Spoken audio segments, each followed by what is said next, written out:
Ya, Shalom. Bersama dengan saya, Venetson Perikas STH MPDK, dosen IAKN Kupang, dalam mata kuliah Sosiologi Pendidikan. Nah, kali ini saya akan melanjutkan tanggapan saya untuk pertanyaan-pertanyaan dari para mahasiswa yang bertanya soal tiga materi yang saya sudah jelaskan dan bagikan kepada mereka. Saya akan melanjutkan pertanyaan untuk menjawab pertanyaan dari saudari Owendi Lili Afi. Pertanyaan pertama kedua sudah saya jawab, dan saat ini saya akan menjawab pertanyaan ketiga. Manusia diciptakan menurut gambar dan rupa Allah, akan tetapi banyak manusia yang tidak menerima dirinya sendiri, bahkan ia merubah bagian tertentu, misalnya mengoperasi hidungnya yang pesek menjadi mancung. Jadi faktor apa yang membuat manusia tersebut sehingga ia tidak bisa menerima dirinya sendiri? Nah, ini salah satu bagian atau contoh yang penting ya untuk kita dalami. Kenapa sampai manusia tidak bisa menerima dirinya sendiri? Jadi manusia tidak menerima dirinya sendiri karena dia merasa bahwa dirinya ada kurang, ada terbatas. Tetapi apapun yang dimiliki oleh manusia itu adalah anugerah Tuhan yang harusnya diterima sebagai bagian yang istimewa. Ada orang yang cacat tapi punya keberhasilan. Ada orang yang pesek tapi berhasil. Ada orang yang keriting hitam jelek tapi bisa jadi presiden.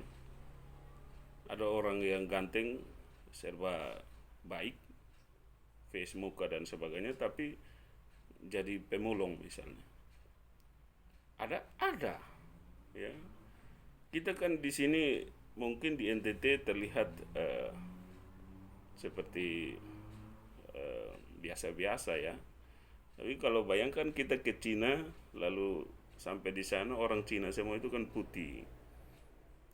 Nah, orang putih di Cina mereka juga jadi pemulung dan sebagainya, atau jadi petani. Karena skop kita hanya sekitar sini ya, cara kita lihat kehidupan kita begitu sempit. Nah, bagaimana dengan orang yang mengoperasi hidung? Ini orang yang tidak bersyukur dengan anugerah Tuhan. Dan orang yang tidak bisa menerima dirinya sendiri akan melakukan hal-hal fatal. Apapun yang dia lakukan tetap itu bukan dia, tetapi jadi orang lain. Contoh lain misalnya,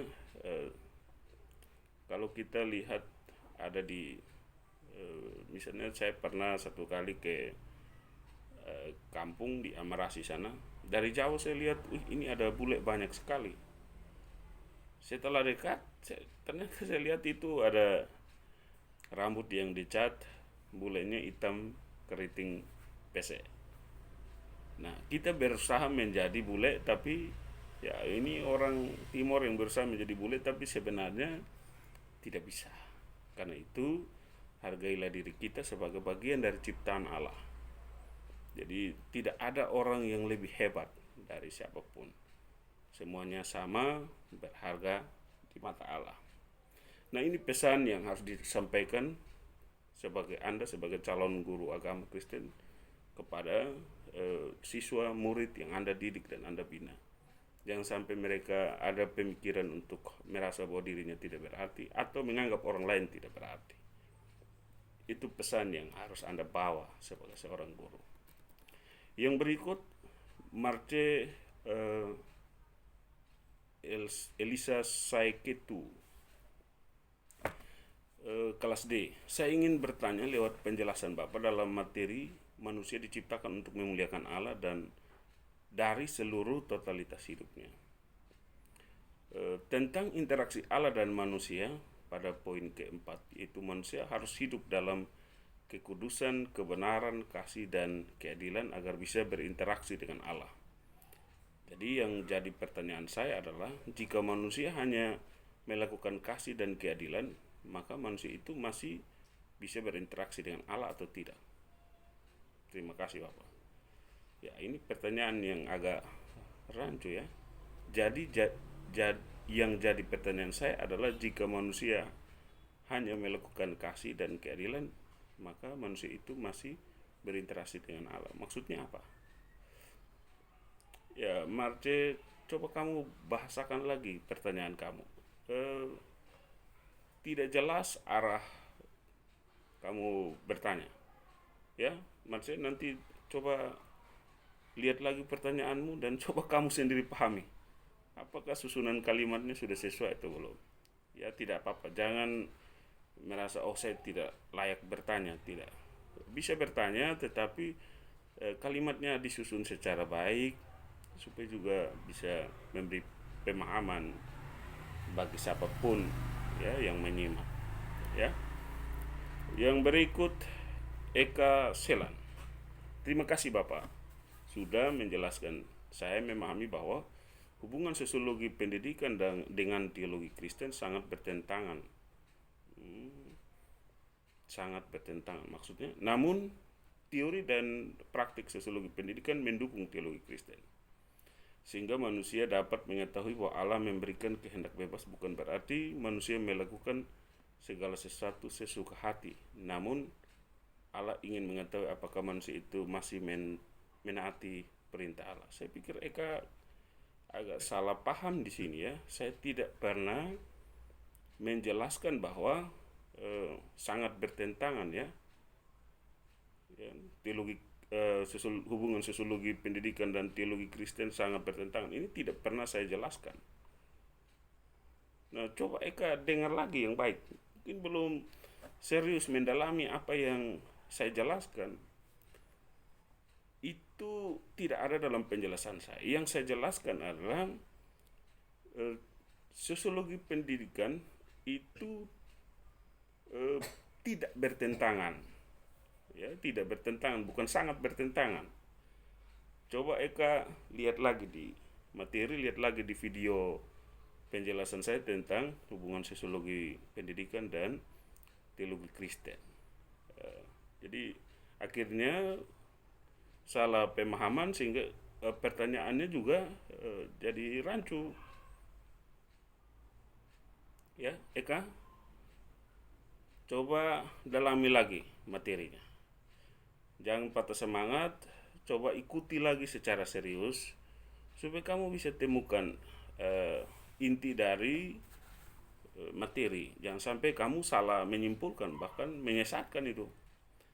Ya, jadi di materi saya tidak ada kalimat yang menyatakan bahwa hubungan sosiologi pendidikan dan teologi Kristen sangat bertentangan. Tidak ada. Yang ada adalah sosiologi pendidikan tidak bertentangan dengan teologi Kristen. Ya. Yang berikut, Herida Alung, kelas D. Makasih Bapak atas penjelasannya. Materi yang saya mau tanyakan, yang saya mau bertanya, ya, tentang hubungan sosiologi dan iptek. Yang pertama, mengapa manusia kadang menyalahgunakan iptek dan bagaimana cara mengatasinya? Ya, manusia menyalahgunakan iptek bukan kadang. Seluruh bagian kehidupannya bisa menggunakan iptek secara salah. Nah, cara mengatasinya, siapa yang mengatasi? Terus contoh manusia yang kadang menyalahgunakan iptek itu seperti apa? Kamu harus bawa di dalam contoh praktis supaya penjelasan ini mendarat di dalam permasalahan yang kamu angkat. Kalau kamu hanya begini, nah yang kamu maksudkan itu justru malah tidak jelas. Kamu harus lebih lagi menjelaskan secara konkret. Yang berikut hubungan sosiologi pendidikan dengan budaya yang menjadi pertanyaan di bagian mewujudkan atau mengekspresikan budaya. Pertanyaannya, mengapa banyak manusia khususnya di NTT lebih menyukai budaya luar dibanding budaya sendiri, padahal budaya NTT identik dengan sopan santun? Ya, ini pertanyaan yang bagus, pertanyaan yang tepat. Bahwa mengapa orang NTT sendiri lebih menyukai budaya luar. Ini ada pengalaman ya. Dulu ketika saya naik angkot, waktu motor saya diperbaiki, kebetulan saya naik angkot, di atas angkot itu supir dan konjak, wah, kepala goyang-goyang, menyanyi, tapi dia tidak jelas menyanyi apa. Nah, lagu itu lagu barat ya, lagu dalam bahasa Inggris. Mereka dua goyang-goyang penuh semangat, menyanyi ngal-ngal saja, tidak mengerti apa yang mereka ucapkan. Lalu saya korek atau tanya sama ini konjak, kamu mengerti itu arti lagu? Dia kaget, dia tidak menyangka bahwa saya akan tanya seperti itu. Lalu akhirnya dia bilang, saya tidak mengerti. Nah, lalu kenapa kamu begitu senangnya goyang-goyang menyanyi seperti kamu sangat tahu ya. Nah, itu berarti banyak orang-orang yang lebih suka budaya luar, dia tidak mengerti budaya luar itu maksudnya apa. Padahal di kata-kata lagu itu ada fuck you, itu memaki dia, tapi dia tidak sadar. Nah, karena dia tidak mengerti, dia lalu menyanyi saja dan bangga dengan nyanyian itu. Nah, tugas Anda sebagai mahasiswa calon guru agama Kristen harus kembalikan mengangkat budaya NTT ini yang identik dengan sopan santun ini kembali. Budaya kita tidak jelek ya. Budaya kita ini sangat baik. Kita punya tenunan yang beragam. Kita punya struktur sopan santun, ada bahasa sastra nasihat dari orang tua yang sangat kuat dan sangat baik. Banyak juga anak-anak kampung yang kental di dalam didikan budaya di kampungnya, tetapi sayangnya dia datang ke kota, dipengaruhi oleh kebiasaan di kota, akhirnya dia melupakan budayanya. Tidak. Anda harus memperkenalkan budayamu dan harus mengangkat budayamu di atas ya. Karena budaya kita bukan budaya yang jelek. Budaya kita adalah budaya yang baik, yang harus dikembangkan, dilestarikan. Oleh siapa? Oleh generasi-generasi penerus. Dan guru adalah ujung tombak yang harus mengangkat budaya ini dan mengembalikan identitas kita yang sudah hilang karena pengaruh dari luar. Orang mulai mengabaikan tarian-tarian daerah ya. Orang mulai mengabaikan bahasa-bahasa adat yang penuh makna itu dengan goyang tidak jelas, TikTok yang tidak jelas itu. Boleh itu dipakai, tapi jangan sampai kita menjadi hilang dan kita tidak jelas lagi antara kita ini orang Amerika, Korea atau Timor atau Sabu atau Alor. Siapa kita ditentukan oleh bagaimana cara kita menjaga budaya kita, menjaga identitas kita. Ini pertanyaan yang sangat baik ya, Herida. Saya harap di bagian iptek kamu juga harus kembali lagi menggali pertanyaan yang lebih dalam. Ada contoh konkret untuk itu. Yang berikut hubungan yang ketiga ya, hubungan sosiologi pendidikan dengan teologi Kristen di bagian materi tentang Allah sang kreator dan inisiator manusia sempurna adanya. Di bagian yang keempat, di situ menjelaskan tentang Allah mengaruniakan kehendak bebas yang menjadi pertanyaan saya. Bagaimana konsekuensinya ketika manusia mengambil keputusan misalnya berpindah agama? Apa yang dilakukan oleh seorang guru agama Kristen? Agama memang tidak menyelamatkan, tetapi di dalam agama ada pembelajaran, ada kaidah-kaidah iman dari orang-orang yang menganut agama itu. Jadi agama memang tidak menyelamatkan, tetapi di dalam agama lah, misalnya Kristen, kita di dalam agama Kristen diajarkan untuk mencintai Tuhan, mencintai Allah, mencintai sesama dengan prinsip-prinsip keagamaan yang dikembangkan, ya. Jadi kalau agama itu menjadi landasan dasar dari setiap pencapaian kita, maka kita harus mempertahankan panggilan yang ada pada kita. Termasuk juga menjaga agar kualitas keagamaan kita itu sesuai dengan kebenaran firman Tuhan. Banyak orang beragama tetapi dia tidak bisa menjaga kualitas kehidupan keagamaannya dia. Nah, itu yang salah. Apalagi dia dengan mudahnya pindah-pindah agama, itu berarti dia tidak punya landasan.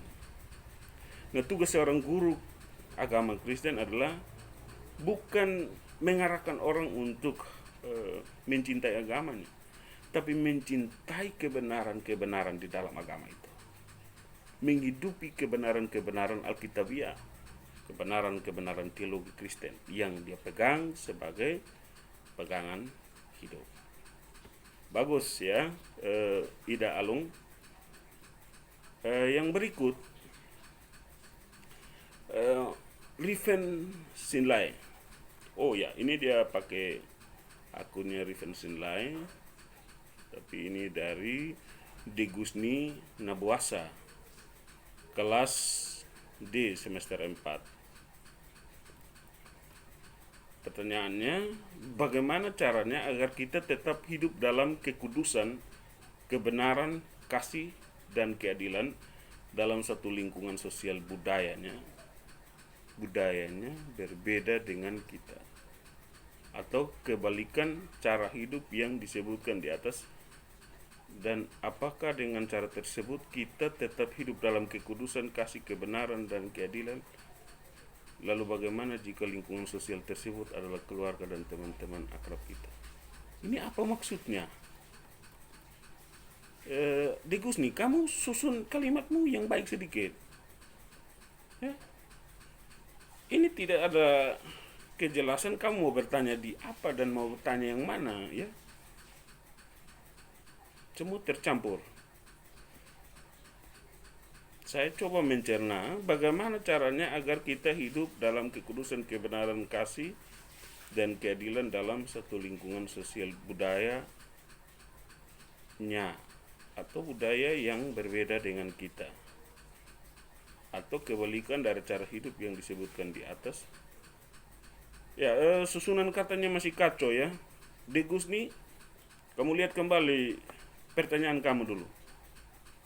Jangan sampai kamu juga bingung dengan kamu pertanyaan. Baca kembali lalu pahami titik koma, subjek, predikat, objek keterangannya jelas supaya di mana kamu mulai, kalimat penghubung ada di mana, dan supaya orang bisa memahami kamu punya makna pertanyaan.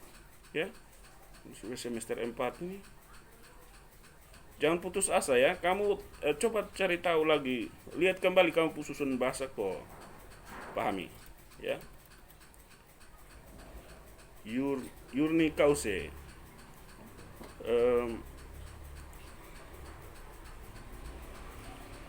manusia diciptakan segambar dan serupa dengan Allah, seperti yang sudah Bapak jelaskan bahwa hubungan manusia dengan sesamanya harus setara, seperti dalam Alkitab bahwa kasihilah sesama manusia seperti dirimu sendiri.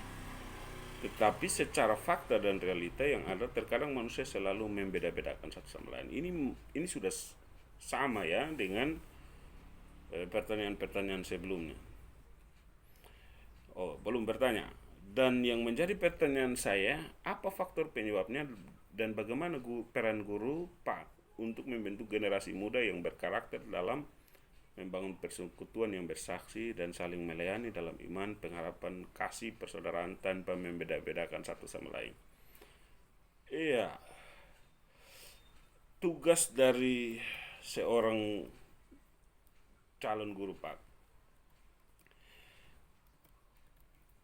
kamu harus juga melihat bahwa untuk menjalani peran dan fungsi guru Pak harus bukan ada di dalam tataran teori, tetapi di dalam tatanan praktik. Jadi yang kamu tanyakan peran guru Pak ini adalah pasti dia membentuk atau dia membangun generasi muda yang lebih berkarakter, pasti karena materi-materi pendidikan agama Kristen itu mengarahkan siswa, mengarahkan peserta didik untuk ada dalam pengharapan, kasih, persaudaraan dan melayani dan sebagainya. Nah, karena itu Yumikase yang kamu harus lakukan sekarang adalah coba kamu sampaikan contoh konkret apa gitu, sehingga Bapak bisa menjelaskan sampai di dalam kebutuhan permasalahan. Kalau hanya begini ya ini sama seperti narasi-narasi yang tidak beda dengan pertanyaan-pertanyaan sebelumnya. Ya, yang berikut Senci Agrianet Like kelas E. Pada materi tentang hubungan sosiologi pendidikan dengan iptek dan hubungan sosiologi pendidikan dengan teologi Kristen, yang menjadi pertanyaan saya, satu, apa dampak atau akibat yang terjadi jika masyarakat tidak memanfaatkan iptek dan tidak memahami iptek dengan baik? Ya, ini pertanyaan yang bagus. Kenapa masyarakat tidak memanfaatkan iptek? Indikatornya pasti yang pertama tidak tahu. Yang kedua, tidak ada sarana prasarana fasilitas yang memungkinkan dia menggunakan atau memanfaatkan iptek. Yang ketiga, sebenarnya ada hubungan, itu dia tidak memahami iptek dengan baik. Nah, ini tantangan masyarakat, terutama kita di kawasan Nusa Tenggara Timur. Ya, kita mengalami satu tantangan yang luar biasa soal pemanfaatan iptek. Ya. Kenapa? Karena kita dari sisi sarana prasarana kita masih kurang. Ya. Dari sisi pengetahuan tentang iptek juga kita masih kurang. Sehingga kita sendiri dalam pemanfaatannya belum kuat. Nah, virus corona ini menjadi pukulan telak ya bagi kehidupan kita. Kalau di provinsi-provinsi maju mereka biasa saja dengan masalah kuliah online, itu sesuatu yang biasa bagi mereka. Ada begitu banyak akses-akses yang mereka miliki. Sedangkan kalau kita ya di kampung-kampung sinyalnya di mana?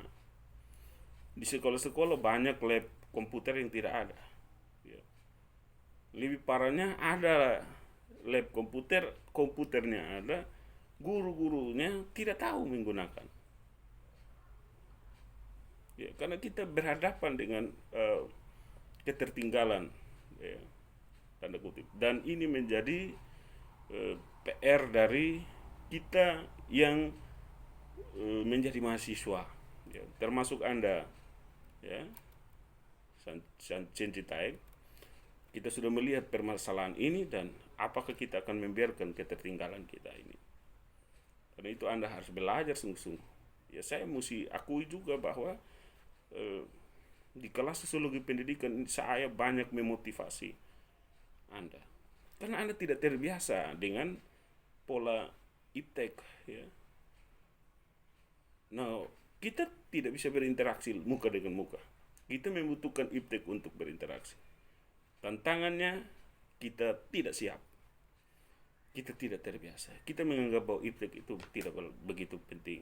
Padahal sekarang apabila kita tidak tahu iptek, maka kita akan tertinggal.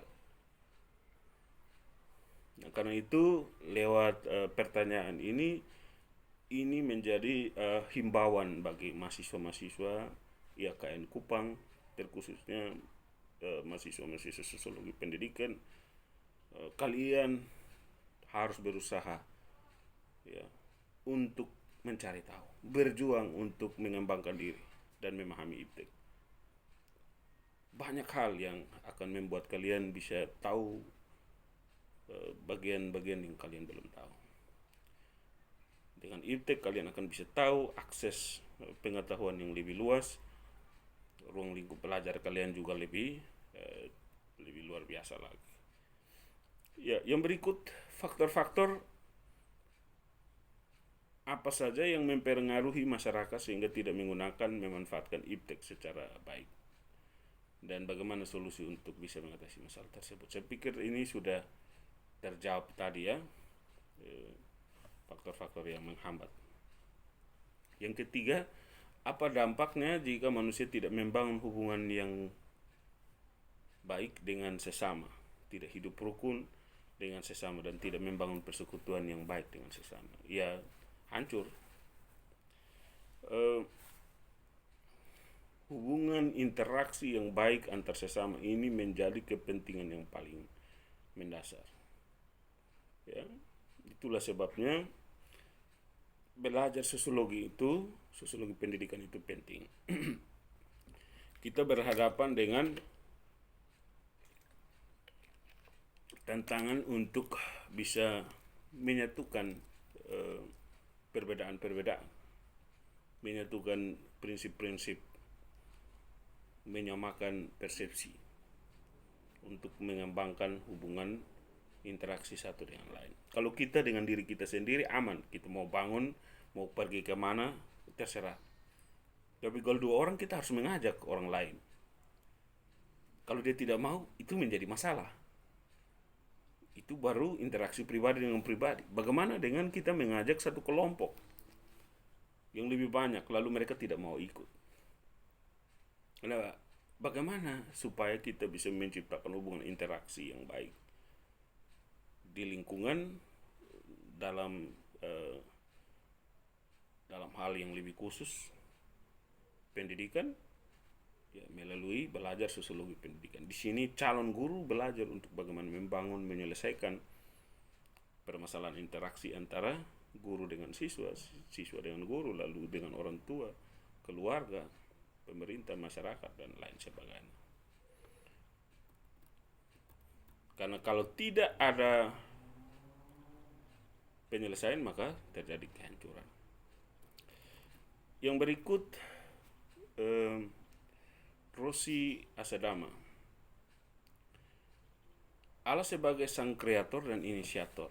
Apa yang dimaksud dengan Allah sebagai sang kreator dan inisiator? Nah, kreator itu yang menciptakan. Bahasa Inggrisnya creation, ya. Tangan Allah sendiri yang mengkreasi manusia, yang menciptakan manusia, yang menjadikan manusia itu ada. Ya. Inisiator adalah inisiatif, ya, dari Allah sendiri, bukan dari manusia, tapi dari Allah sendiri. Keinginan Allah sendiri untuk menciptakan manusia dari tangannya, dari kreasi dia menciptakan, dari inisiatif kemauan dia sendiri menciptakan manusia. Itu ya Rossi Asadama. Yang berikut Ito Jitro. Pada bagian ini saya ingin bertanya, setelah dilihat dari penjelasan mengenai hubungan sosiologi pendidikan dan teologi Kristen, saya mendapatkan beberapa hal yang ingin saya tanya. Yang pertama mengenai kehendak bebas manusia. Bagaimana cara mengimplementasikan kehendak bebas manusia dalam pandangan sosiologi pendidikan? Ini pertanyaan yang brilian. Karena kehendak bebas manusia ini berhubungan dengan bagaimana manusia menyelesaikan masalah. Ya. Kenapa demikian?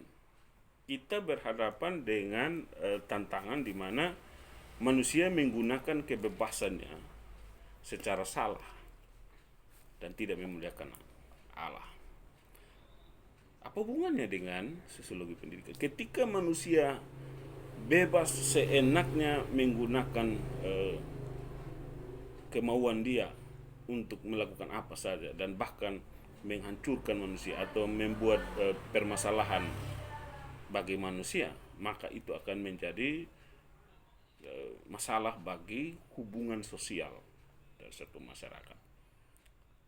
Pribadi dengan pribadi, pribadi dengan kelompok, dan kelompok dengan kelompok. Nah, itu menjadi masalah sosiologi pendidikan. Ya. Ya. Nah, bagaimana mengimplementasikan kehendak bebas manusia dalam sosiologi pendidikan? Sosiologi pendidikan ini berhubungan dengan bagaimana manusia dalam kehendak bebas kehidupannya itu tidak merusak hubungan interaksi antara relasi manusia dengan manusia, antara pribadi dengan pribadi, pribadi dengan kelompok, dan kelompok dengan kelompok. Ketika itu terganggu, maka itu menjadi masalah sosial dan menjadi konflik sosial dan perlu diselesaikan.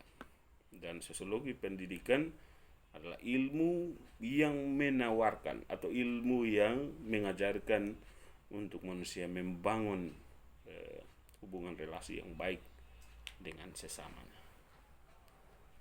Itu bagaimana. Nah, ini konsep teologi ya, yang tidak bertentangan atau tidak berlawanan dengan pandangan sosiologi pendidikan, bahkan saling mendukung dan menopang. Yang kedua, mengenai manusia adalah gambar dan rupa Allah. Apa yang dimaksud dengan menjaga gambar dan rupa Allah dalam diri manusia? Mengenai hal ini, apa pandangan sosiologi pendidikan tentangnya?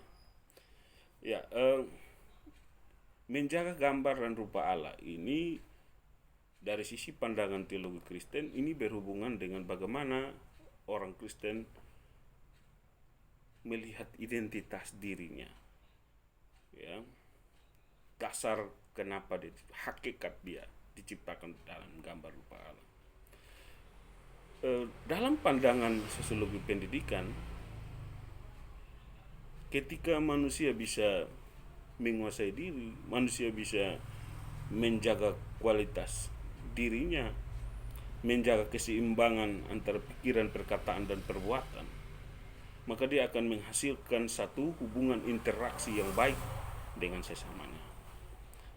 Tapi ketika manusia memiliki konsep pemikiran yang tidak sesuai, nah ini konsep psikologi juga berkaitan ya. Ini berhubungan dengan, kalau psikologi berhubungan dengan karakter, tapi sosiologi berhubungan dengan bagaimana interaksi itu dilakukan dan apa dampak, arah positif atau negatif. Tapi sosiologi mengajarkan kita untuk menjaga supaya interaksi itu berjalan ke arah yang positif. Kalaupun ada masalah, konflik, maka sosiologi juga menawarkan bagaimana memperbaiki struktur tatanan keberadaan dari konsep sosiologi pendidikan itu dari terhadap kehidupan manusia. Itu ya, itu. Terima kasih untuk pertanyaan briliannya, Pak, sangat suka ya. Yang berikut, Dina Nisimnasi, kelas D, semester 4. Pertanyaan saya mengenai IPTEK adalah, apa maksud dari sosiologi pendidikan merupakan fungsi kontrol yang relevan dalam menggunakan hasil IPTEK? Ya, kenapa sosiologi pendidikan merupakan fungsi kontrol yang relevan? Karena IPTEK itu digunakan untuk manusia, dari manusia, oleh manusia, dikelola untuk manusia. Nah, fungsi kontrol itu ada pada sosiologi pendidikan. Kenapa? Karena di sosiologi pendidikan mengajarkan supaya manusia tidak saling menghancurkan atau tidak menimbulkan masalah yang lebih besar, baik itu kepada pribadi, baik itu kepada kelompok, ya. Tetapi iptek itu harusnya bermanfaat untuk hubungan interaksi manusia menjadi semakin baik.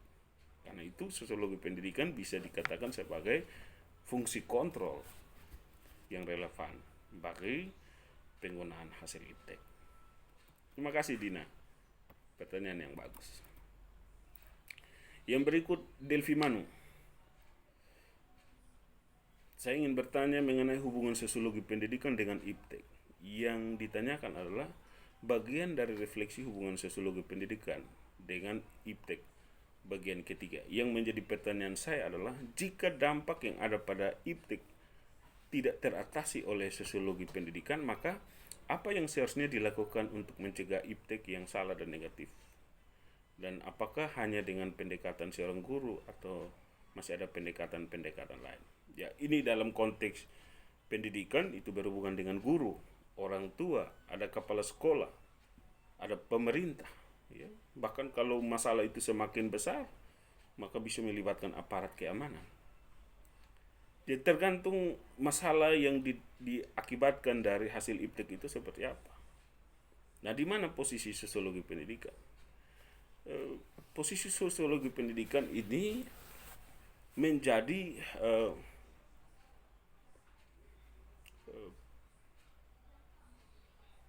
penjelasan bagi setiap peserta didik, ya, bagaimana dampak, ya. Jadi juga menjadi solusi penyelesaian masalah. Jadi orang yang belajar sosiologi pendidikan, yang pertama dia ingin belajar tentang bagaimana hubungan interaksi itu dan bagaimana menyelesaikan masalah itu kalau sudah terjadi masalah. Ya, jadi penggunaan iptek yang salah dan negatif itu adalah bagian daripada konflik masalah sosial yang harus segera diatasi. Kalau tidak, maka dia akan bisa menghasilkan masalah yang lebih besar. Misalnya, kalau ada anak yang nonton film porno lalu tidak diselesaikan, maka dia akan mengajak teman-teman yang lain, maka akan menimbulkan budaya baru bahwa nonton film porno itu tidak masalah. Nah, ini berdampak kepada hal yang lebih besar, bukan, kalau tidak diselesaikan. Atau berita hoax, ya. Kalau pemerintah tidak mencegah berita-berita yang tidak benar ini lewat interaksi. Nah, interaksi itu ada di dalam sosiologi pendidikan, materinya ada, ya. Itu penjelasannya. Jadi dia hidup di dalam diri manusia, ya. Sosiologi pendidikan ini merupakan ilmu tentang manusia itu dalam interaksinya dengan sesama. Karena itu apabila penggunaan iptek salah, maka dengan belajar sosiologi pendidikan kita belajar untuk menyelesaikan masalah konflik. Kita juga belajar tentang struktur, artinya siapa-siapa saja yang bertanggung jawab, yang bisa berperan untuk memperbaiki, untuk menyelesaikan masalah-masalah itu di dalam struktur sosial. Kita juga belajar tentang organisasi sosial, artinya bahwa perangkat-perangkat apa saja yang harus bekerja sama membangun relasi untuk menyelesaikan masalah atau konflik itu. Bisa kalau sudah menjadi masalah maka tindakan untuk penyelesaian masalah, tetapi sebelum terjadi masalah ada tindakan pencegahan. Itu ya, Delvi, itu pertanyaan yang cukup bagus, ya. Yang berikut dari Sandro Mano. Bertolak ukur dari materi pembelajaran sosiologi pendidikan mengenai manusia dan sesamanya adalah sama dan sejajar, berharga di hadapan Allah, juga tidak luput dari manusia sebagai makhluk sosial yang sama dan saling membutuhkan satu sama lain. Tetapi kenapa sehingga dalam kehidupan sehari-hari, terkhususnya dalam ranah kehidupan orang Timur di sini, masih sering dijumpai konsep aituen amaf atau hak kesulungan, yang mana pada konsep ini sebagai seorang laki-laki yang sulung dalam sebuah keluarga itu derajatnya lebih di atas, dan hak kesulungan tersebut digunakan sebagai landasan untuk menindas dan mencekam orang lain. Padahal dalam kitab suci sendiri menyatakan bahwa semua itu sama, sejajar dan berharga di hadapan Allah. Kira-kira solusi apa yang tepat untuk merubah pola pikir yang sudah demikian dengan bagaimana doktrinasi yang tepat untuk mengatasi hal yang demikian agar tidak menjadi momok bagi generasi yang akan datang. Terima kasih atas perhatiannya. Wah, luar biasa sekali. Ini pertanyaan yang bagus, ya. Ini juga berhubungan dengan budaya, ya. Saya anak bungsu, ya. Lalu kalau kita pahami di konsep atuin meto atuin timur, ya, memang atuin amaf amaf atau hak kesulungan atau anak kakak itu, anak laki-laki kakak itu punya hak yang luar biasa. Dan kalau kita melihat di Alkitab, konsep patriarkal itu ada di Israel, ya. Kalau kita melihat cerita Alkitab tentang Esau dan Yakub, bagaimana Esau menjual hak kesulungan. Jadi orang Israel juga mempunyai budaya tentang hak kesulungan hampir sama dengan orang Timur. Nah, apa yang salah di sini? Sebenarnya budaya ini tidak salah. Kenapa? Karena prinsip pertama adalah kalau anak kakak ini dia tidak lahir, maka pasti anak bungsu juga kemungkinan besar. Orang Timur sering bilang gini, kalau lu kakak palang lu, maka lu tidak bisa keluar. Ada penghargaan kepada anak yang kakak yang lahir duluan, dan seorang adik harus menghargai posisi ini. Bahkan bukan hanya seorang adik, satu keluarga juga menghargai posisi kakak. Kenapa? Dia lahir duluan, dia punya hak untuk melihat masalah lebih dulu, ya.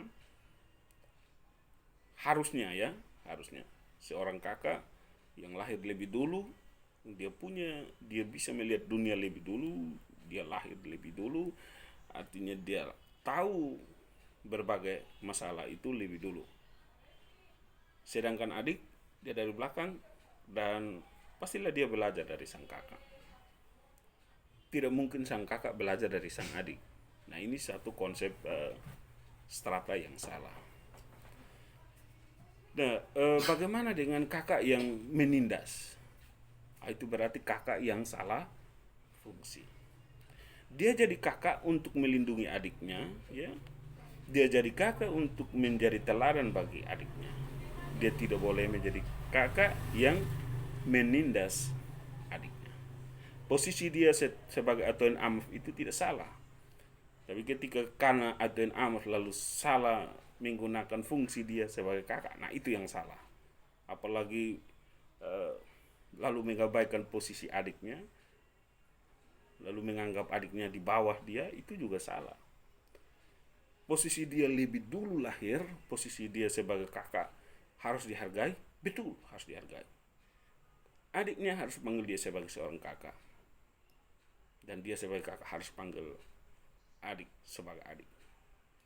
Tapi itu bukan berarti dia punya tempat alasan untuk menindas adiknya.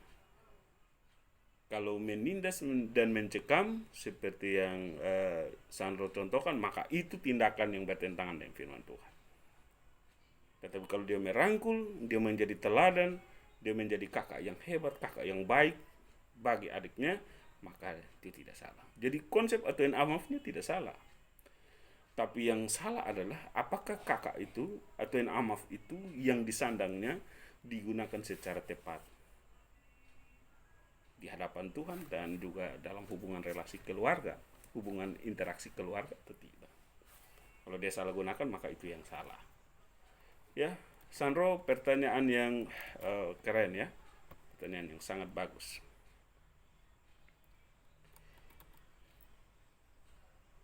Yang berikut ada Jeriwati Selan.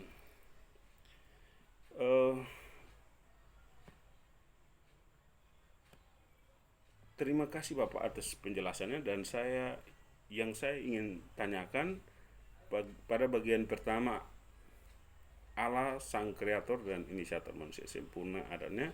Di poin yang ketiga, Allah memberikan kehendak bebas, free will kepada manusia untuk menentukan pilihannya sendiri, di antaranya taat dan setia kepada Allah. Pertanyaannya, apa dampaknya jika manusia bertindak bebas dan tidak memiliki rasa takut dan taat pada Allah?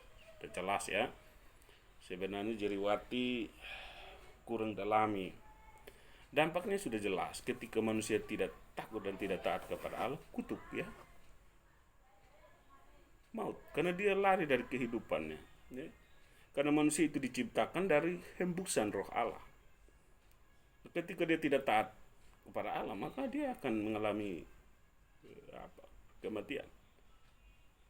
Kematian di sini adalah kematian rohani, bukan kematian jasmani. Kematian jasmani semua orang pasti mati, tetapi kehidupan rohani, di mana tubuh ini tempat di mana bait Allah tinggal dan berada, maka kita harus menjaga kehidupan kita untuk sesuai dengan kehendak Allah, dan kebebasan yang kita lakukan harus dipergunakan sebaik-baiknya untuk kemuliaan nama Tuhan. Oke, yang berikut adalah pertanyaan dari Yuliana Snai, kelas D semester 4. Saya mau bertanya dalam materi ini tentang Allah sang kreator dan inisiator sempurna. Ini kok sama ya? Iya, Yuliana Snai, kamu sama ya? Kenapa tidak kreatif sekali?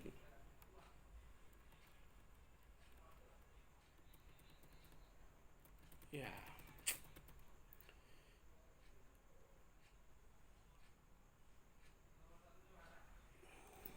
tidak apa-apalah, tapi coba saya dalami. Dengan pertanyaan, Allah itu maha tahu, kenapa Allah memberikan kehendak bebas kepada manusia, sedangkan Allah pasti tahu manusia akan jatuh dalam dosa. Oh ya, ini pertanyaan yang teologis sekali ya. Oh ya, tadi saya belum baca sampai habis. Nah, pertanyaan, Allah itu maha tahu, kenapa Allah memberikan kehendak bebas kepada manusia, sedangkan Allah pasti tahu manusia akan jatuh dalam dosa. Ya, Allah pasti tahu manusia akan jatuh dalam dosa, tetapi Allah pasti tahu juga bahwa manusia bisa melawan dosa. Kenapa Allah tahu bahwa manusia akan jatuh dalam dosa, tapi Allah membiarkan? Bahkan Allah memberikan dua pilihan. Kalau begitu dia kasih satu pilihan saja. Begini, manusia diciptakan bukan seperti robot, sebagai robot. Robot itu di setel ya, on off-nya ketika on menyala dan itu menyala. Dia tidak ada pilihan untuk mati, kecuali tuannya mematikan dia lewat off. Nah, sekarang yang berbeda adalah kehidupan manusia berbeda. On off-nya ada pada manusia. Manusia bisa memilih untuk hidup, tapi juga manusia bisa memilih untuk binasa.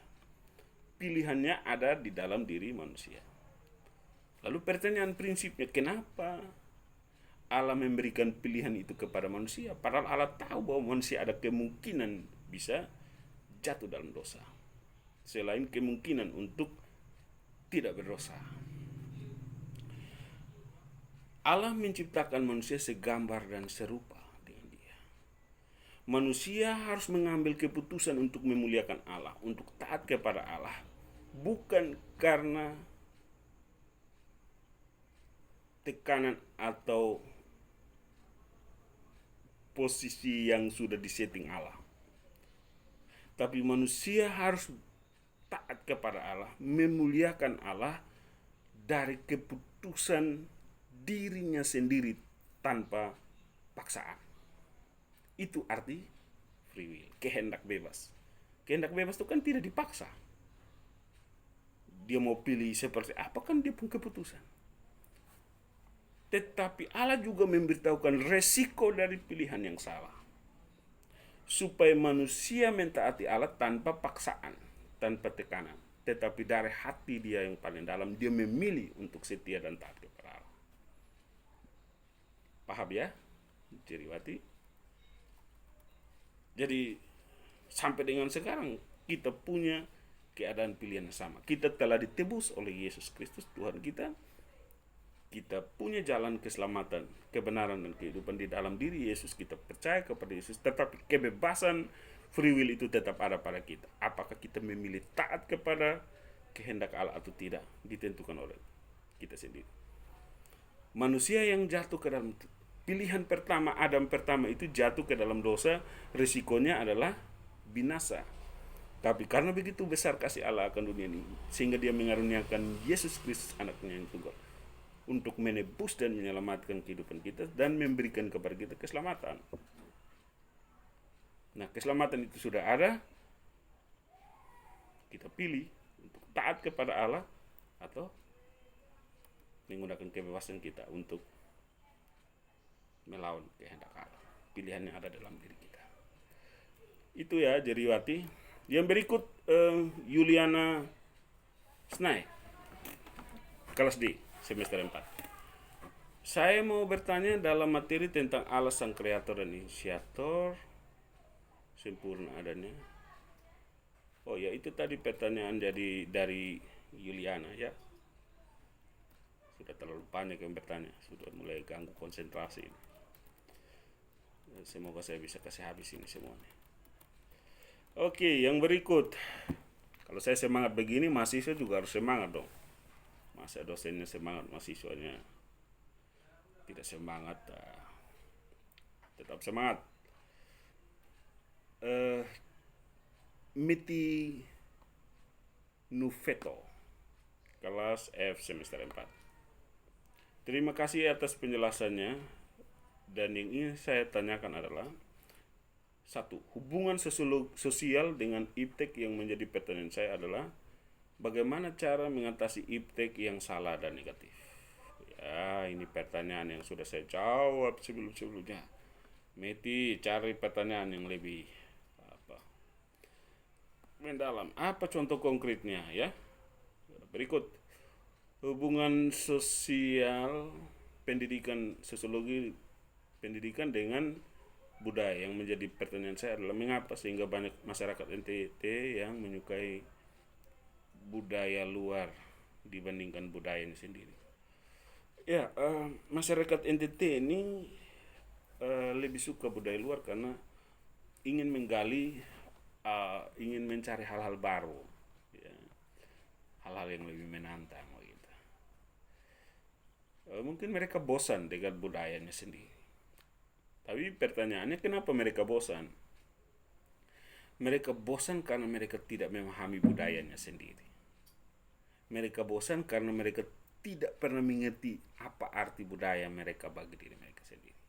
Nah, karena itu tugas Anda sebagai seorang calon guru, tugas Anda sebagai seorang guru adalah memberikan penjelasan, pengertian betapa berharganya budaya yang Tuhan anugerahkan di NTT ini.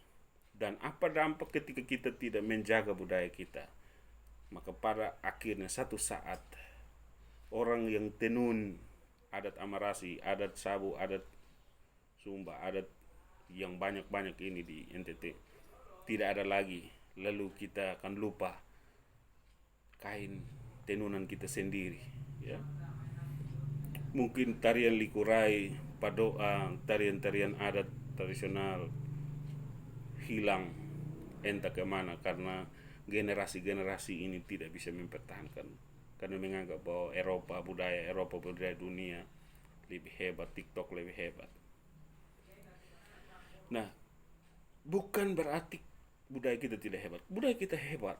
Hanya pertama, kita harus mengkreasikannya, mengembangkannya. Dan kita harus menjadi orang yang pertama mencintai budaya kita. Pada saat itulah orang lain juga akan mencintai budaya kita. Orang di luar budaya kita juga akan mencintai budaya kita. Ketika kita menghargai budaya kita, ya. Jangan sampai kita kehilangan identitas kita. dan kita mewariskan kehilangan identitas sampai anak cucu tidak tahu lagi apa itu budaya kita. Nama tinggal nama, tidak ada makna sama sekali. Ya, yang berikut hubungan sosiologi pendidikan dengan teologi Kristen. Di sini menjelaskan bahwa manusia diciptakan menurut gambar dan rupa Allah, namun yang kita lihat pada zaman sekarang banyak manusia yang tidak menerima dirinya sendiri sebagai ciptaan Tuhan yang mulia. Tetapi ia merubah ciptaan Tuhan dengan ciptaan manusia sendiri seperti mengoperasi wajah, rebonding rambut, dan lain sebagainya. Faktor apa yang membuat manusia tersebut sehingga dia tidak menerima dirinya? Ya, rebonding rambut kasih lurus tidak apa-apalah.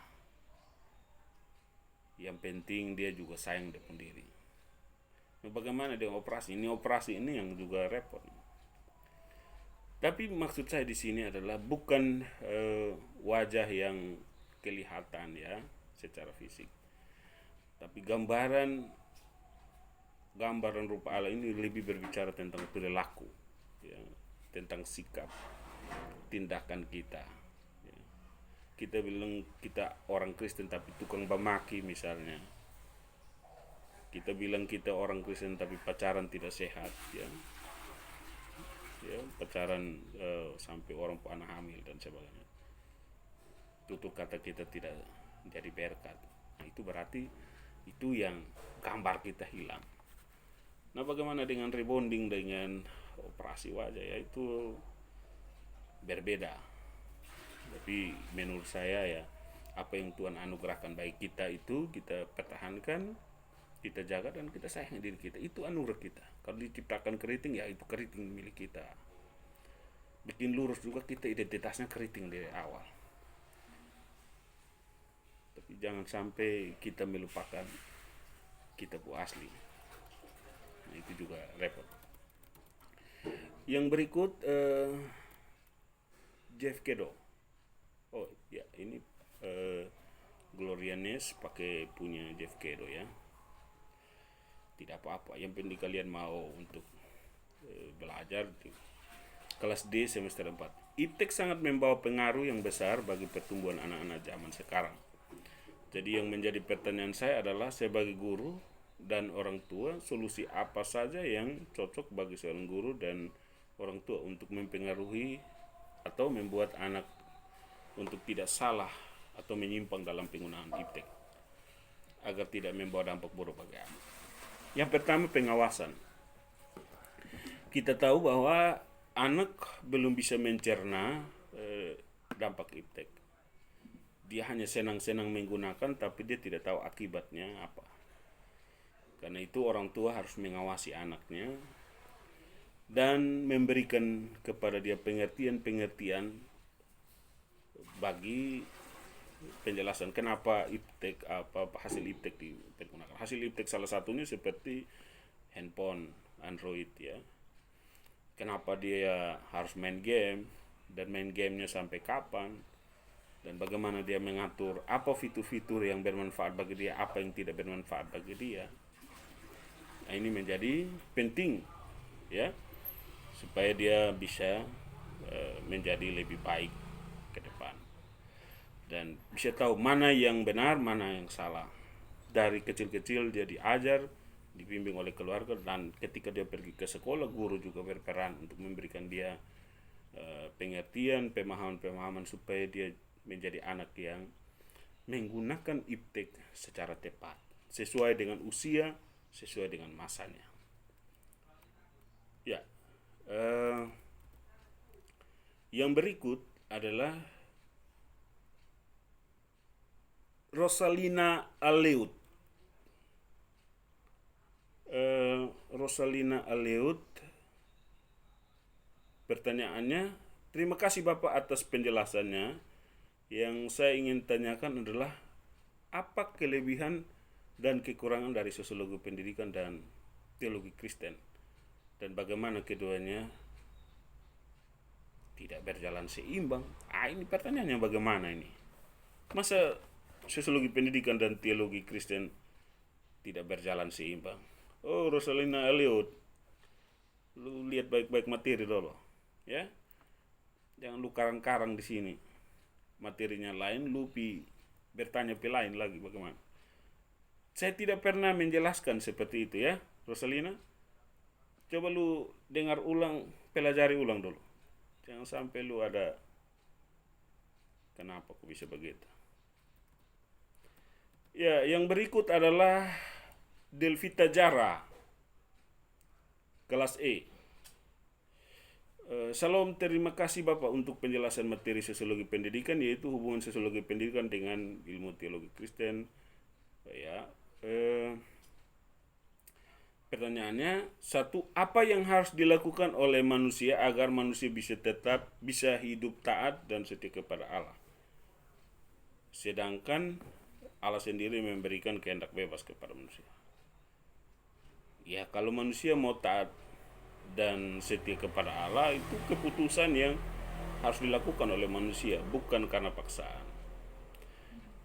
Yang berikut adalah, apakah kebebasan dan naluri merupakan faktor penghambat manusia sehingga iptek yang diciptakan manusia sendiri dengan tujuan untuk mendukung martabat malah menjebloskan manusia untuk melawan martabatnya sendiri? Jelaskan. Ya, betul ya. Ada kebebasan dan naluri yang salah. Jangan sampai iptek itu disalahgunakan atau iptek itu diciptakan atau dihasilkan untuk satu tujuan yang salah. Nah, itu karena naluri kebebasan manusia yang mengarahkan kualitas pengetahuannya untuk menciptakan hal-hal yang salah, menghasilkan iptek yang salah di dalam pengetahuan yang didapatkan. Oleh karena itu, betul sekali apa yang Anda tanyakan ini, bahwa naluri kebebasan dan naluri ini juga bisa menjadi faktor yang menghambat manusia untuk menciptakan iptek secara untuk tujuan yang benar, tujuan yang sesuai. Yang berikut, Irma Faot. Pertanyaannya yang pertama, sosiologi dengan iptek, yang menjadi pertanyaan saya adalah bagaimana perkembangan iptek untuk mewujudkan masyarakat yang mandiri? Bagaimana perkembangan iptek untuk mewujudkan masyarakat yang mandiri? Nah, ini pertanyaan yang belum jelas. Kamu mau kasih contoh konkret dulu, supaya jangan tanya hal-hal umum seolah-olah kamu ada di atas udara.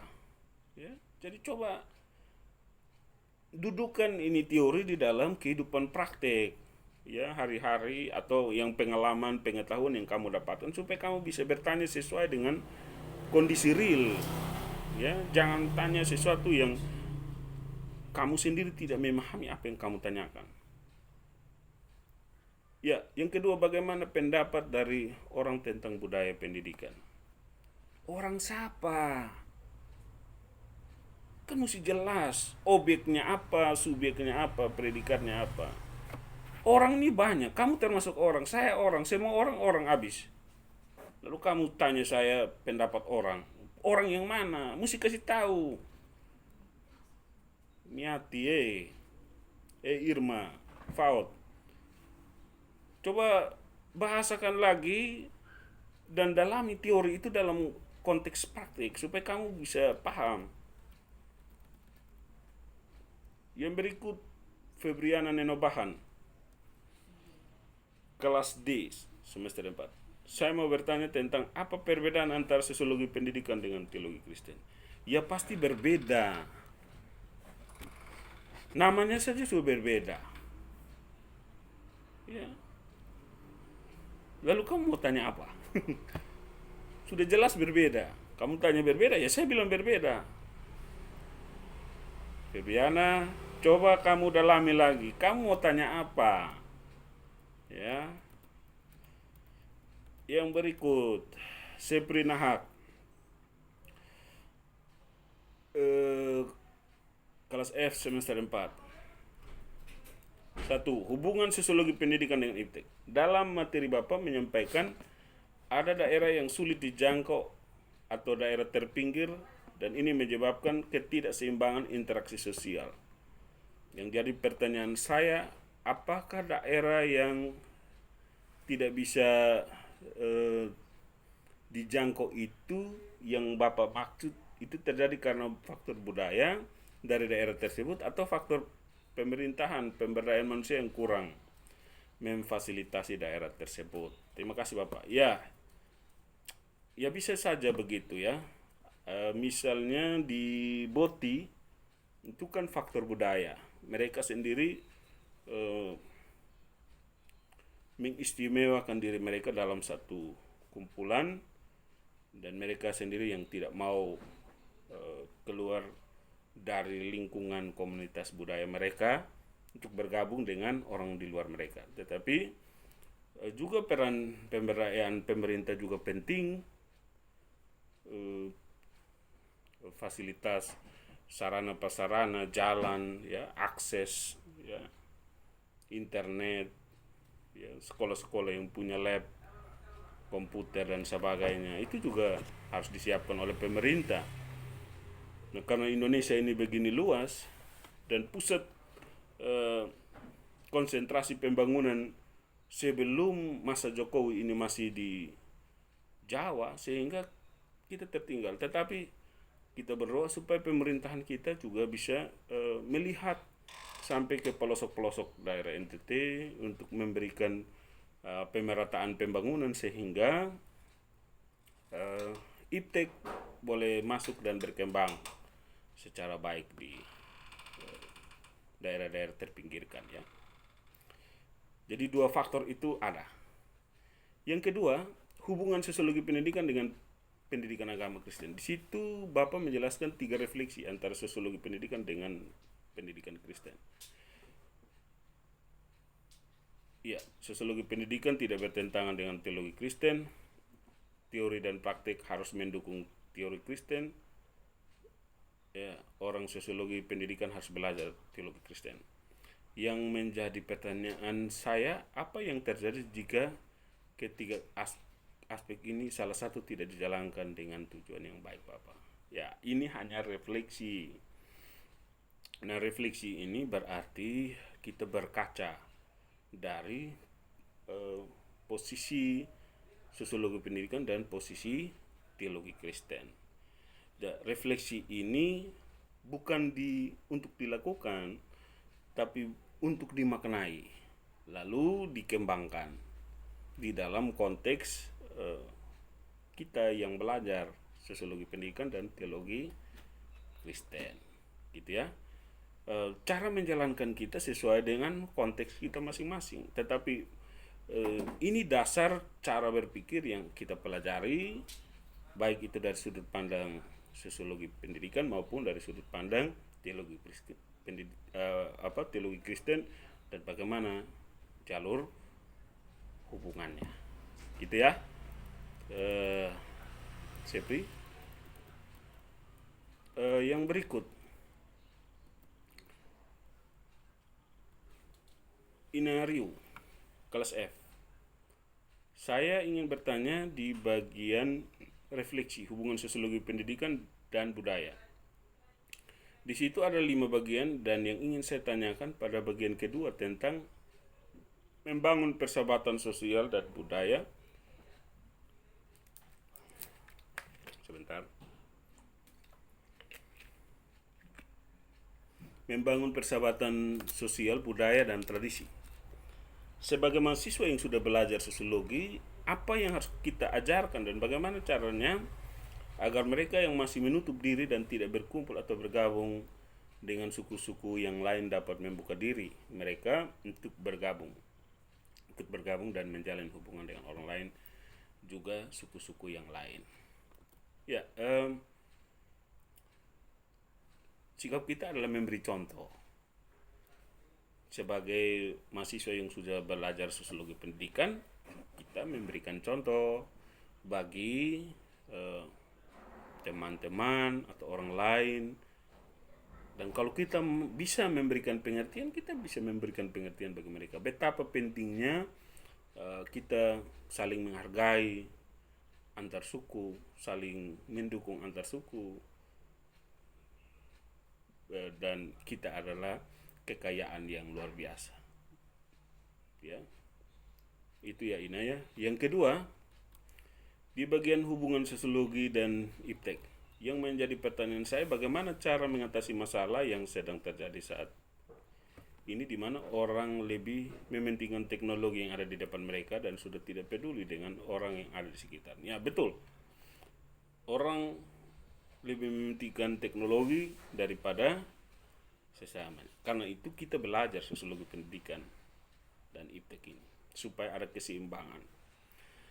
Ini sikap yang keliru dalam penggunaan iptek. Iptek dipakai bukan untuk membuat manusia dengan sesamanya jauh, tetapi justru supaya membangun interaksi yang baik antara manusia dengan sesamanya, antara pribadi dengan pribadi, pribadi dengan kelompok, kelompok dengan kelompok.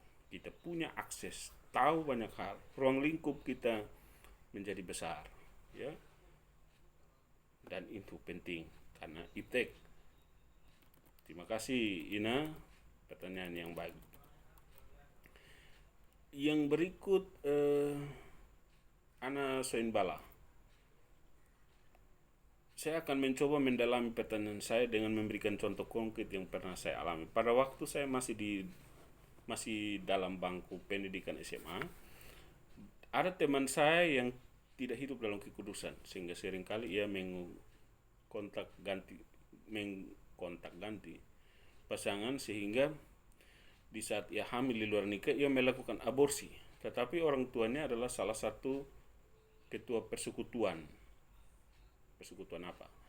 Menurut pandangan saya, itu karena faktor pergaulan yang sudah termasuk dalam masalah sosial. Dan yang menjadi pertanyaan saya adalah, jika nantinya saya sudah menjadi seorang guru pak, dan di situ saya menemukan siswa yang tidak hidup dalam kekudusan Allah, yang sama halnya dengan pengalaman yang saya dapatkan di masa SMA, maka apa yang harus saya lakukan untuk mengatasi hal tersebut? Yang pertama adalah memberi nasihat, memberitahukan kepada dia bahwa siswa ini bahwa kalau kamu bertahan dalam tindakan seperti ini, maka itu akan berdampak kepada hubungan relasimu dengan Tuhan dan juga orang tua dan masyarakat dan sesama. Ya. Yang kedua adalah kamu harus memanggil orang tuanya untuk memberikan penjelasan. Nah, salah satu karakter kita orang-orang ETT adalah menyelesaikan masalah dengan emosi, karena itu harus juga berhati-hati. Nah, kita harus pakai hikmat di situ. Karena orang tua yang tahu anaknya buat kesalahan, biasanya dia datang dengan emosi, bisa pukul, tempeleng, atau melakukan kekerasan verbal atau fisik. Nah, karena itu dalam kondisi seperti itu, tugas kami sebagai seorang guru agama Kristen, kamu harus memberikan pastoral. Ya, ada pendetanya, ada majelis, ya, melibatkan orang-orang untuk menolong siswa ini keluar dari pemahaman yang salah, dari kehidupan kebiasaan tindakan yang salah itu. Tidak gampang memang, tapi disinilah kita belajar untuk bagaimana memberikan pertolongan, ya, menjadi saksi bagi persoalan orang lain, ya, tapi dengan hikmat Tuhan, ya, bukan dengan cara yang tidak tepat sehingga malah menimbulkan hal yang lebih besar. Apalagi masalah seperti itu adalah masalah yang rumit dan sesuatu yang tabu terjadi di lingkungan kehidupan hubungan interaksi masyarakat, suatu masyarakat tertentu. Karena itu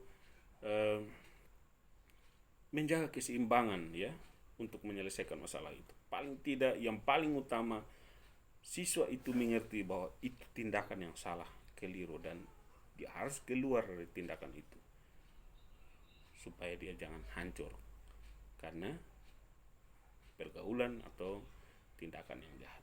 Kalau memungkinkan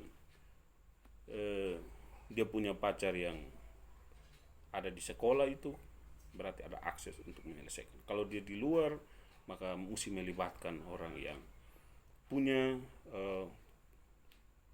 kapasitas untuk menyelesaikan itu, supaya jangan berlarut-larut. Masalah itu harus dipecahkan, diselesaikan supaya tidak menimbulkan problem yang lebih besar. Terima kasih Ana Bala, ini pertanyaan yang brilian.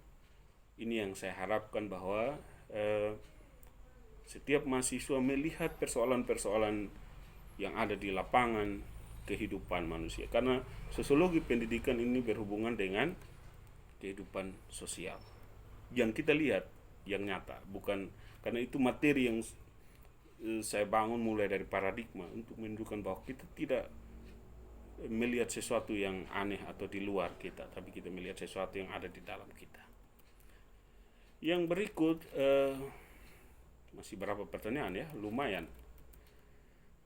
cukup melelahkan, tapi saya masih semangat. Mesya Andung, tentang budaya. Manusia dan kebudayaan memiliki keterkaitan dengan bagaimana seorang manusia mengembangkan budayanya. Jika budaya yang dianutnya sudah dianggap salah atau tidak bisa digunakan lagi, contohnya Bapak, orang Sumba memiliki budaya sendiri seperti merapu. Jika seseorang memiliki budaya tersebut, apa yang hendak ia lakukan agar tidak merugikan banyak orang, namun tetap menghargai budaya yang dimilikinya? Ya, saya pikir merapu itu tidak salah. Yang salah adalah tujuan dari orang merapu beribadah. Tetapi apa yang mereka kerjakan itu sekarang merapu sudah diakui ya sebagai salah satu agama. Nah, ini juga tantangan besar bagi kehidupan orang Kristen. Selama ini kita tidak bisa menjadi contoh bagi mereka. Ya, banyak orang-orang Kristen yang tidak menjadi contoh, akhirnya orang merapu melihat bahwa tidak ada kebenaran di dalam kehidupan orang Kristen, dan mereka menganggap bahwa budaya mereka ini budaya yang bisa malah menjaga hubungan interaksi antara sesama. Tapi menurut saya budaya merapu memang tidak merugikan banyak orang. Atau sebagai orang Sumba, Mesya punya contoh konkret bahwa ada budaya merapu yang merugikan banyak orang, bisa di-sharekan. Karena saya bukan orang Sumba dan saya juga belum punya penelitian yang lebih dalam tentang kebiasaan di Sumba. Mesya bisa kasih gambaran kita tentang bagaimana konsep merapu dan kebudayaan Sumba yang ada di sana. Tapi maksud saya di sini adalah bahwa budaya yang benar, yang tidak merugikan orang lain, itu budaya yang harus dijaga dan dipelihara. Jadi tidak ada budaya yang merugikan orang lain, gitu ya. Yang berikut adalah hubungan antara Allah dengan manusia. Sudah ada sejak manusia itu dilahirkan di dunia, sehingga Allah sendiri telah memberikan manusia kebebasan untuk menentukan pilihannya sendiri. Namun terkadang manusia masih sering melanggar setiap peraturan yang dibuat Allah, sehingga terkadang manusia ingin membuat dirinya lebih dari para Allah sendiri. Bagaimana kita sebagai seorang guru agama guru Pak menanggapi hal tersebut? Apa yang hendak kita lakukan agar hidup kita dan anak-anak yang kita ajarkan tidak terjumus kepada hal-hal seperti itu? Ya, ini masih terlalu umum, Mesya. Tapi saya tahu maksud kamu bahwa kebebasan itu menimbulkan dampak yang luar biasa. Nah, sikap guru agama Kristen atau guru Pak adalah menyampaikan kebenaran-kebenaran Alkitabiah, kebenaran-kebenaran materi agama Kristen yang sesuai dengan kebenaran Allah Yesus Kristus. Roh Kudus Alkitab. Dan kebenaran itu akan menolong kita untuk tidak terjerumus kepada hal-hal yang tidak sesuai dengan kehendak Allah. Itu ya, Misha. Terima kasih untuk pertanyaannya. Yang berikut Eka Su.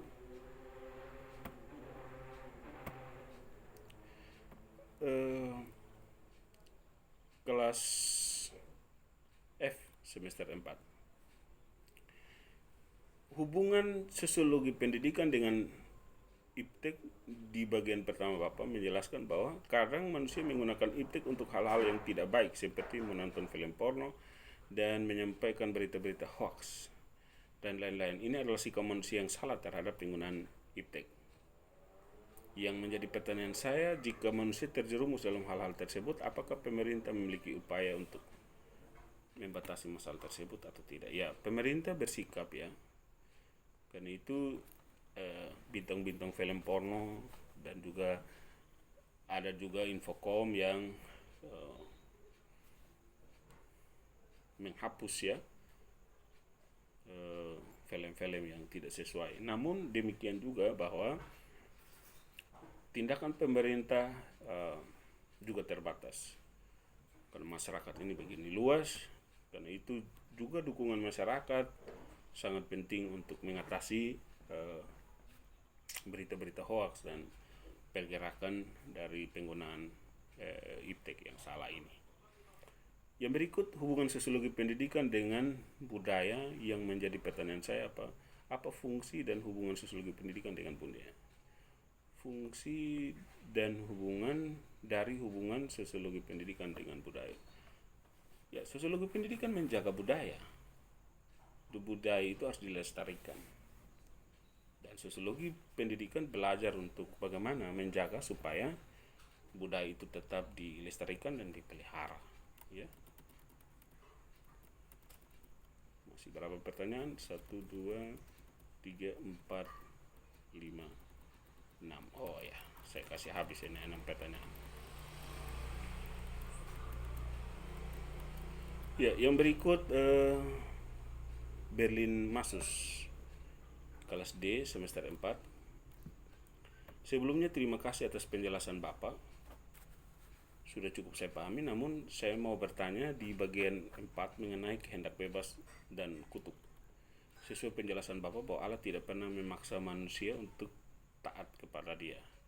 Yang menjadi pertanyaan, jika tidak memaksa, lalu mengapa Allah memberikan kutuk bagi yang tidak taat? Saya minta penjelasan yang lebih detail, Pak. Ya, ini pertanyaan yang harus saya jawab. Nah, ingat titik kehendak bebasnya kenapa? Kehendak bebas itu adalah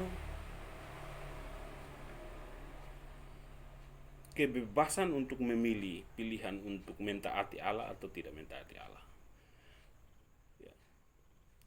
Ada kebebasan yang berdampak kepada ketidaktaatan dan itu menimbulkan kutuk. Dan kebebasan yang pada akhirnya mentaati kehendak Allah dan itu adanya berkat. Ya. Jadi itu diberikan, disampaikan kepada manusia. Bukan Allah memaksa manusia untuk memilih, tapi Allah memberi kebebasan ya, untuk memilih. Tetapi resiko dari kebebasan itu sudah ada di depan, berkat dan kutuk itu. Kalau manusia memilih tidak taat, maka dia akan mendapatkan kutuk.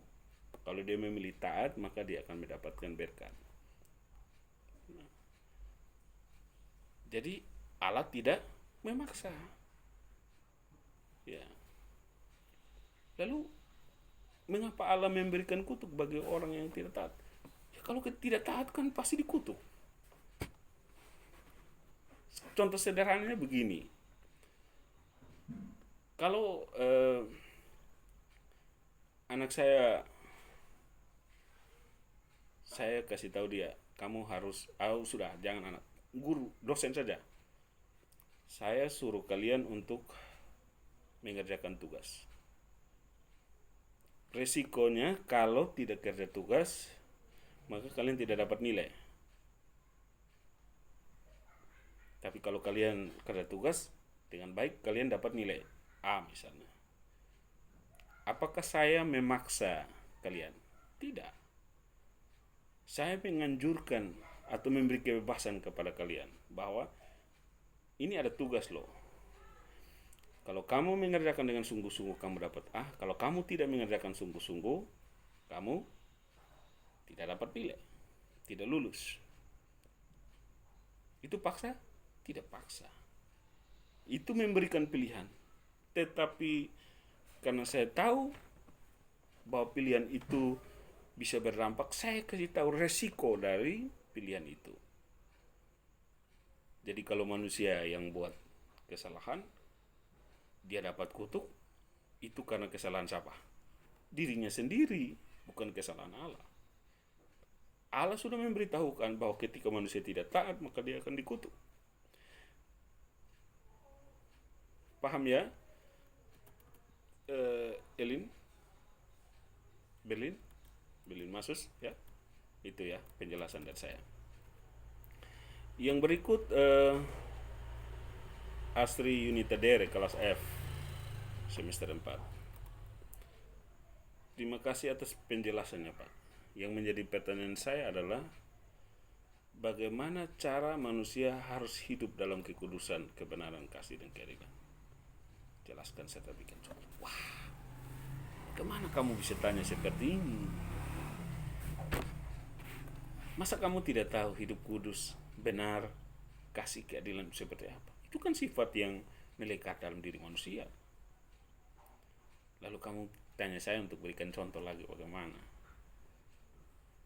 Ya, Asri, kamu tidak tahu apa itu hidup kudus kok? Apa itu benar kok? Apa itu kasih kok? Apa itu adil kok? Pasti tahu lah, manusia pasti tahu itu. Dan kamu tanya saya untuk berikan contoh buat apa? Ya, gitu ya Asri ya. Coba cari pertanyaan yang lebih kreatif sedikit lah. Jangan pertanyaan yang seperti itu. Sudah tahu tanya. Ya, yang berikut Delvi Manu. Manusia dan sesamanya adalah sama dan sejajar berharga di hadapan Allah. Yang ingin saya tanyakan adalah yang dilihat dalam kehidupan sehari-hari, banyak orang yang saling memilih atau memandang, mengabaikan, membedakan baik dalam pergaulan, perekonomian lainnya. Apakah hal-hal itu dapat berpengaruh terhadap seseorang dalam membangun sebuah persekutuan? Ya, berpengaruh lah Delvi. Kenapa tidak berpengaruh? Sudah jelas bahwa orang yang dalam kehidupan sehari-harinya memandang, mengabaikan atau menganggap remeh orang lain itu akan berpengaruh di dalam persekutuan. Dia tidak akan menghargai orang lain. Dia tidak akan hidup bersekutu dengan orang karena dia menganggap kekayaannya, dia orang kaya, dia tidak mau bergabung dengan orang miskin dan sebagainya. Dia merasa pintar karena itu dia tidak mau bergabung dengan orang bodoh misalnya. Dan itu tidak boleh. Justru bagaimana kita mengupayakan orang yang tidak mampu supaya dia bisa keluar dari ketidakmampuannya, itu yang penting. Ya, yang berikut adalah pertanyaan dari Seprina Hak. Yang menjadi pertanyaan saya, pendekatan apa yang harus kita lakukan untuk mengembangkan budaya. Pada dasarnya budaya tersebut tidak mau menerima tuntutan dan perkembangan zaman, padahal budaya tersebut patut dikembangkan, Bapak. Oh ya, betul.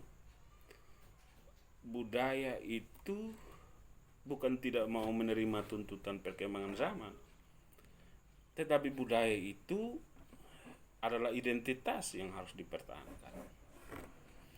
Jadi jangan sampai karena kita sudah tahu dance, sudah tahu TikTok, berarti tarian likurai, tarian padoa, tarian-tarian tradisional itu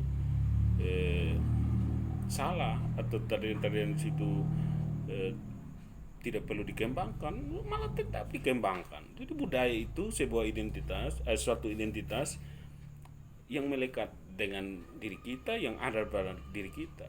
Kita terlahir sebagai orang Timur, kita terlahir sebagai orang Sabuk, kita terlahir sebagai orang Rote, dan itu kita. Kita tidak bisa jadi orang Eropa.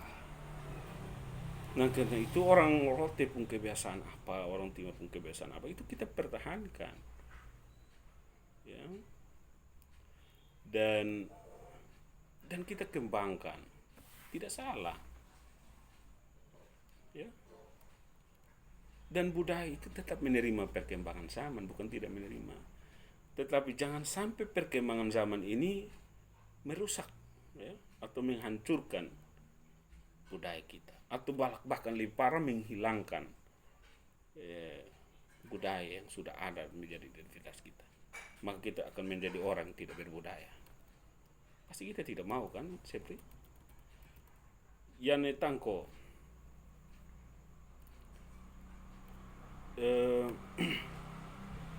yang menjadi pertanyaan saya, ini bagian manusia diciptakan untuk memuliakan Allah dari totalitas hidupnya. Yang menjadi pertanyaan saya, mengapa masih saja umat manusia melakukan pelanggaran padahal mereka sadari atau manusia?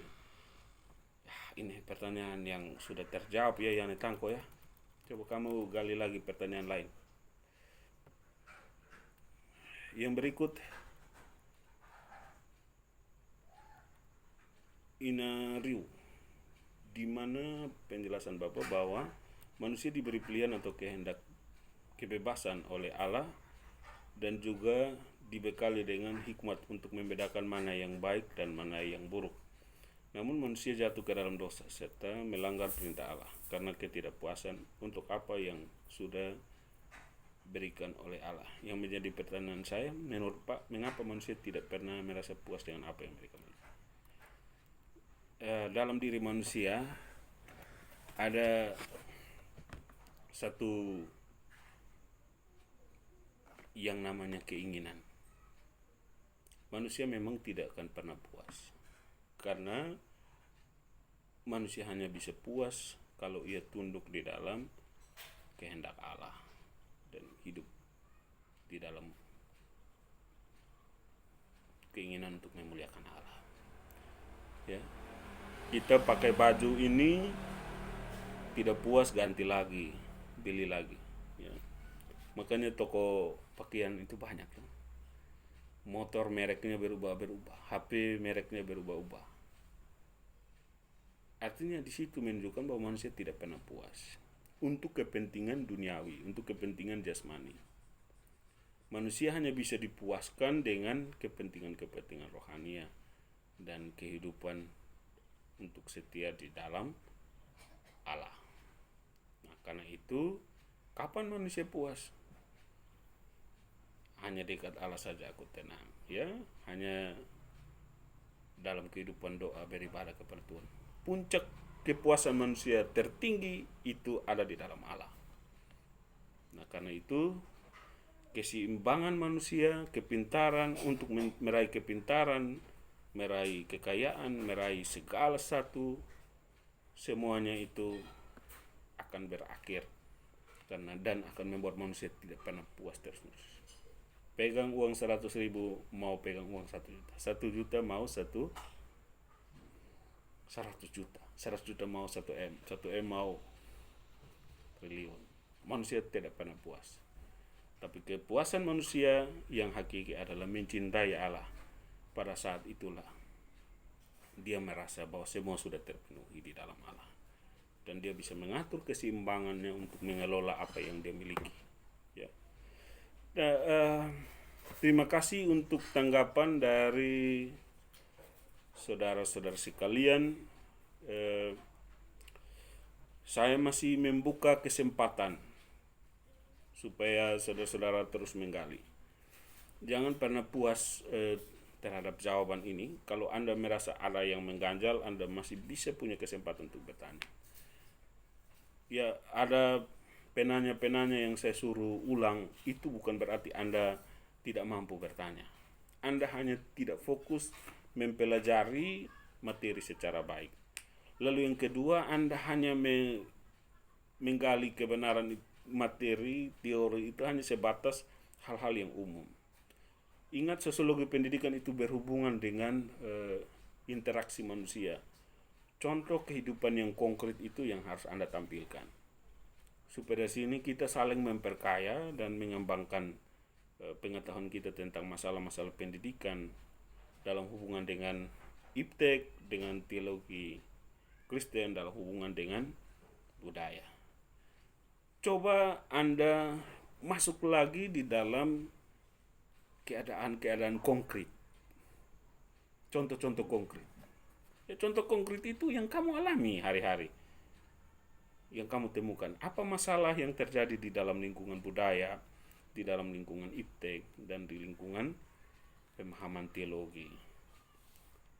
Nah, yang berikut adalah tolong membahasakan pertanyaan itu secara baik. Lihat, baca berulang-ulang, coba pahami pertanyaannya. Kalau kamu sudah paham bahwa kamu bertanya secara baik dan benar, lalu baru kamu kirim pertanyaan itu ke channel saya, sehingga itu tidak membuang waktu kita untuk mengurus hal-hal yang tidak penting.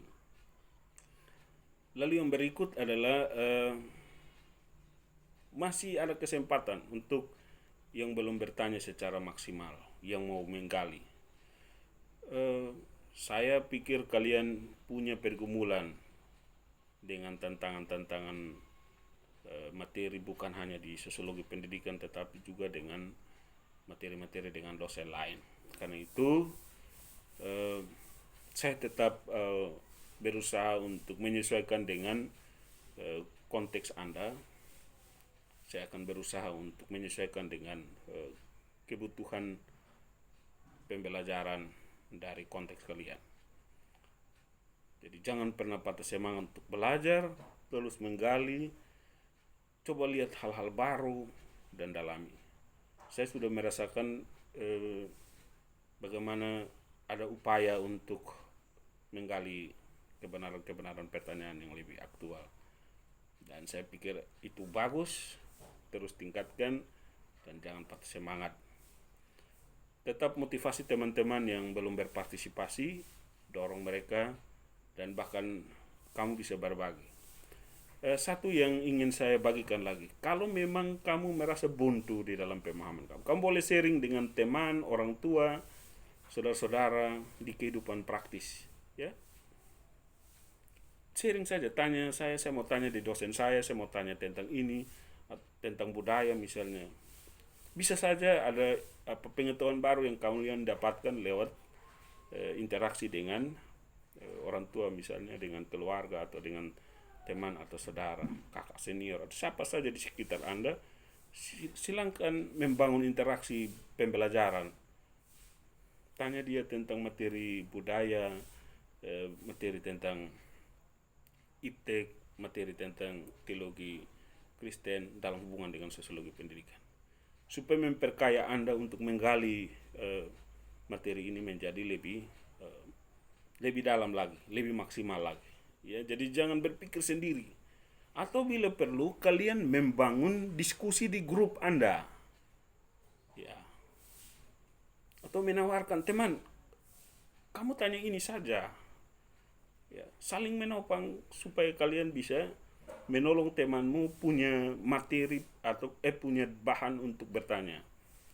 Kalau misalnya kamu mau kasih naik di channel saya, kamu sudah saring betul-betul mutu dari pertanyaan kamu dan kamu ingin mendapatkan jawaban apa di dalam pertanyaan kamu itu. Ya, ya, silakan simak berulang-ulang dan ini sangat melelahkan. Terus terang saya juga capek, tapi tidak apa-apa demi membuat Anda mengerti karena keterbatasan interaksi kita karena virus ini. Tapi itu tidak boleh membuat kita patah semangat untuk terus belajar dan mengembangkan mata kuliah ini supaya kita semakin baik. Terima kasih untuk partisipasi Anda semua, mahasiswa-mahasiswi saya, dan juga tidak terlepas kemungkinan bagi saudara-saudara yang memantau di channel saya YouTube ini. Paling tidak sudah sekitar 180-an lebih subscriber, dan juga ada begitu banyak yang menonton. Saya harap kalau saudara-saudara mau juga berkecimpung untuk ada dalam ruang diskusi, tidak apa-apa, kita bisa sama-sama sharing. Nah, saat ini saya ingin pertanyaan, apabila saudara-saudara punya pertanyaan itu 3 pertanyaan untuk budaya dengan teologi Kristen dan iptek hubungan itu sudah beres, saya memberi kesempatan bagi Anda untuk menjawab pertanyaan teman-teman Anda yang belum mencapai 3 itu di channel saya. Anda jawab saja, Anda buka, Anda jawab, itu juga masuk dalam penilaian saya, ya. Jadi jangan sampai karena saya sudah bertanya, sudah selesai, saya berhenti belajar. Tapi kalau Anda mau menjawab pertanyaan dari teman-teman Anda, ruang diskusinya tetap. Jangan berharap hanya kepada jawaban saya. Kalau Anda masih bisa menjawab, itu juga penilaian untuk Anda. Jadi itu juga membawa nilai bagi Anda, gitu ya. Jadi jangan berhenti untuk menggali konsep interaksi kamu dengan siapapun. Terus berjuang untuk menemukan hal-hal baru yang bisa membuat Anda berkembang, maju, dan semakin matang. Dan sampai saatnya saya menganggap bahwa kelas kuliah sosiologi pendidikan sudah siap. Kita akan masuk dalam ujian, dan ada strategi lain lagi yang akan saya lakukan untuk ujian nanti. Diharapkan Anda jangan berhenti, jangan mundur, jangan patah semangat untuk terus belajar. Video-video yang materi yang ada itu jangan disimpan, ya. Baca, pelajari, dengar, ikuti, lalu gali, lalu cermati, supaya Anda terus diperkaya dengan kasana-kasana yang baru. Karena ruang lingkup sosiologi pendidikan ini terlalu banyak, ya. Sebenarnya ada hubungan-hubungan lain yang saya sengaja belum masukkan di dalam materi, karena saya pikir kalau terlalu banyak juga akan membuat Anda kesulitan untuk mencerna. Tetapi kalau ruang diskusinya baik, bagus, saya pikir Anda pasti akan mencentil sampai di urusan-urusan yang saya harapkan. Misalnya tadi ada pertanyaan yang singgung soal pemerintahan. Itu kita kan sebenarnya sudah berhubungan dengan urusan politik, ya. Ada yang singgung masalah keterbelakangan dan ketertinggalan di daerah-daerah terpencil. Itu kita sudah berhubungan dengan ekonomi, ya. Jadi sebenarnya ada bagian-bagian yang akan kita gali, dengan sendirinya akan terungkap pada saat Anda serius untuk mengikuti dan memantau dan mengembangkan apa yang ingin kalian gali. Ya, demikian. Terima kasih untuk partisipasi Anda di penjelasan saya ini. Saya harap Anda serius, dan kita sama-sama serius untuk mendapatkan banyak hal yang terbaik. Tuhan Yesus memberkati Anda semua. Mari kita terus mengembangkan diri, jaga diri baik-baik, ya. Ikuti, patuhi aturan-aturan yang ada supaya kita terbebas dari virus corona ini. Dan kita berdoa supaya kita kembali pulih, dunia kembali pulih, Indonesia kembali pulih, NTT, Kupang, daerah-daerah orang tua kita semua terpelihara dan terlindungi, kita aman dalam pemeliharaan Tuhan. Shalom, terima kasih. Tuhan Yesus memberkati.